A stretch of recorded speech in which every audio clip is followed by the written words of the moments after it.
Yippee-ki-yay movie lovers, it's Jan here, and today I want to talk about some of the key moments in the third and final Maze Runner movie, The Death Cure, as well as how they affected its ending. And I'll also reveal some interesting details, connections and Easter eggs you might have missed in the movie. If this is your first time on my channel, I do regular breakdowns of new movies, so don't forget to hit the subscribe button and notification bell to get my videos as soon as I post them. Plus later in the video I'm also announcing the winner of my latest giveaway.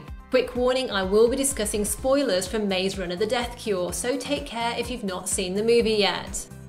Let's start with the final scene and work our way back to earlier moments which connect to it. Thomas wakes up from his injuries to find himself in the safe haven with Minho and the other surviving immunes. And there's an emotional moment for Thomas when he finds a note inside the necklace that Newt gave him. In the letter, Newt tells his friend that the thing that scares him the most about the virus is losing his memory to it. Memory has been an important theme throughout the Maze Runner films, with the first movie showing the Gladers having no recollection of their lives before entering the maze. And note how in this latest film, Teresa wants to keep her memories of Thomas despite Ava Page's offer to wipe them away. After all, as Teresa says, if we find a cure, that's the only way all of this was worth it. Okay, back to Newt's letter. He goes on to say that if he could do everything all over again, he would, and he wouldn't change a thing, and he hopes that Thomas will feel the same years from now. Newt understands that Thomas has always been the key to everyone's survival, and he tells him that the future is in Thomas's hands now, and that he'll have to find a way to do what's right. Soon after, when Thomas takes the vaccine Teresa gave him out of his pocket, Newt's words turn out to be literally true, as Thomas does indeed hold the secret to saving humanity in his hands.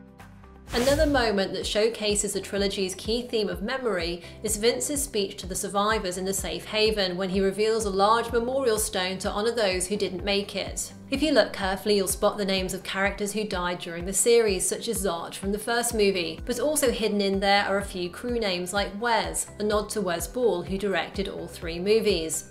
This moment also calls to mind the first Maze Runner movie, when the Gladers crossed out a name on the maze wall whenever they lost one of their group. Thomas carves Teresa's name into the memorial rock in honour of her sacrifice to save him on top of the burning Wicked building.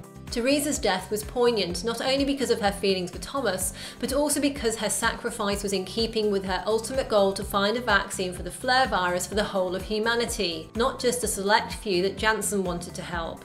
Although she betrayed the immunes at the end of the Scorch trials, it was only because she believed in the idea that Wicked was good, and she always thought the immune sacrifice would ultimately save the human race from devastation. When Thomas asks her in The Death Cure if she regretted what she'd done, she simply replies, "Sometimes, but I did what I thought was right and I'd do it again." A sentiment which is later echoed in Newt's letter to Thomas. As Janssen said to Teresa, "What I like about you is no matter how bleak things get, you never give up." And in the end, she was the one who made the breakthrough as she understood that Brenda's recovery after getting the serum from Thomas in the Scorch trials meant something different was going on, which is why in this film she smuggled out Thomas's bloody bandage and inspected it in the lab.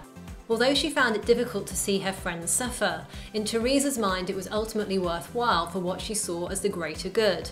When she and Thomas are on the roof of the Wicked building, she's aware they're both in mortal danger and understands that Thomas is the key to humanity's survival, so she gives him the serum of his blood that she was carrying and ensures that he gets on the aircraft first. With Teresa and Ava Page dead at the end of The Death Cure and the right-arm scientist Mary killed at the end of the Scorch trials, it's not entirely clear who will have the expertise to replicate the vaccine, but I guess that somewhere among the survivors there may be another scientist who can help.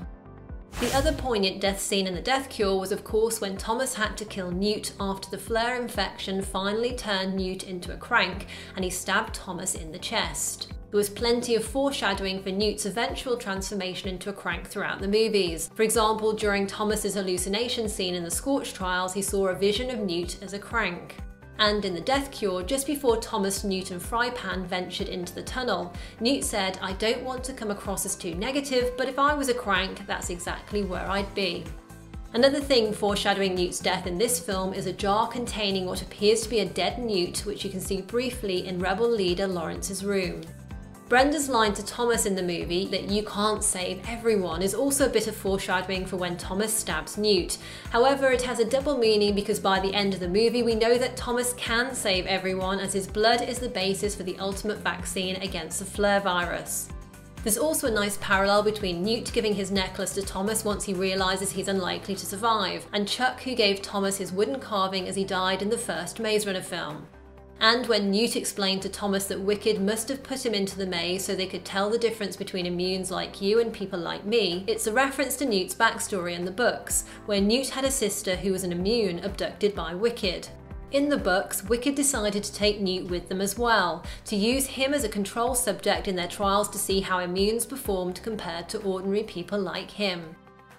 One new character we meet in The Death Cure is Lawrence, the rebel leader Gally's working for outside the Lost City. When we meet him for the first time, he has a curious interest in roses, despite the loss of his nose and much of his face to the flare virus. This version of Lawrence is a clever reference that book fans will recognise, as he's partially based on the Rose Took My Nose crank that Thomas encountered in the Scorch Trials book, but who never made it into the second Maze Runner movie.